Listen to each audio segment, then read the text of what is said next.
म निर्धक्क बोल्न सक्नेछु। आज मेरा हातहरू खुला छन्, म निर्धक्क बोल्न सक्नेछु। अलि फरक लाग्न सक्छ सायद, तर म सङ्कोचित छैन, किनकि मैले स्वतन्त्रताको कवच बोलेको छु। नमस्कार सम्पूर्णमा, म सुरक्षा गौतम, जनमैत्री बहुमुखी क्याम्पस कुलेश्वर काठमाडौँकी विद्यार्थी। मेरो कविताको शीर्षक रहेको छ पिंजडा बाहिरको पंक्षी। मेरो कविता सुरु हुन्छ यसरी। म जन्मदा मलाई हजुरआमाले आफू जस्तै भन्नुभएको थियो रे, तर म मान्दिनँ। मेरो कुनै पनि व्यवहार हजुरआमाको जस्तो छैन, अनि मलाई थाहा छ मेरो कुनै पनि गोल्टो हजुरआमाको जस्तो हुँदैन। उहाँले न त आकाश देख्नुभयो, न त दिशाको अर्थ बुझ्नुभयो। म हरसानै बाँच्नु पर्यो अरूकै दाना पानीको। आत्मा चाहन्थ्यो उडान भर्न स्वतन्त्रताको, जुन पाउनु भएन, तर सिकारीको डर हजुरआमालाई भएन। आज म पिंजडा मात्रै होइन, चार दिवार बाहिर छु। पिंजडा मात्रै होइन, चार दिवार बाहिर छु। यो नीलो आकाश अनि अनन्त यात्रामा कठोरता अनि निर्ममता सहने निर्णय गरेर अब रोक्ने हातहरू त छैनन्, तर सिकारीको तरबार हुन सक्छ।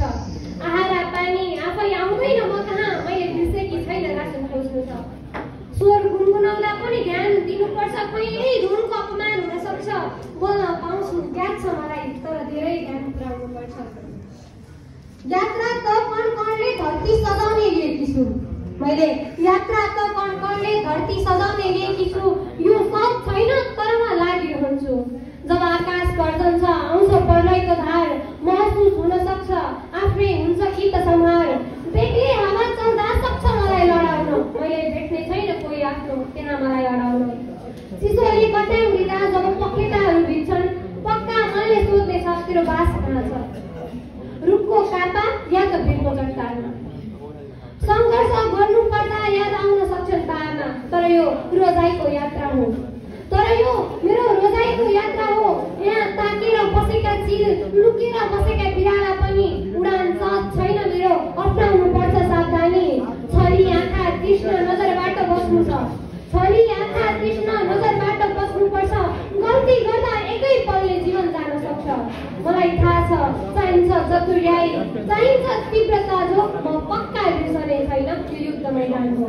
जब मौसम फेरिन्छ, 1000 माइलको यात्रा लामो छ। अन्न र न्यानो खोज्दा शरीर थाक्न सक्छ, पखेटा दुख्छन्, शरीर शिथिल हुन्छ। समुद्र पार गर्दा जमिनको आशा पनि लाग्छ। ऊर्जा सकिँदा मनको बलले कर्म गर्नुपर्छ, किनकि ममा नयाँ क्षितिज भेटाउने अदम्य साहस छ। हो, ममा नयाँ क्षितिज भेटाउने अदम्य साहस छ। अनि मैले यही स्वरले विजय घोषणा गर्नु पनि त छ, उन्मुक्त उडान सङ्घर्षको परिणाम देखाउनु छ। बन्धन तोडेर बाँचेको जीवन र मेहनतले पाएको अनमोल धनसँगै, बन्धन तोडेर बाँचेको जीवन र मेहनतले पाएको अनमोल धनसँगै, पखेटाले सङ्घर्षको छाप राख्दै नयाँ आवाजमा जीवन जिउनु छ। किनकि मलाई पिंजडाको जीवनबाट आज मुक्ति मिलेको छ, किनकि मलाई पिंजडाको जीवनबाट आज मुक्ति मिलेको छ। यो मेरै आवाज हो, अनि हो म एक पिंजडा बाहिरको चरी। धन्यवाद।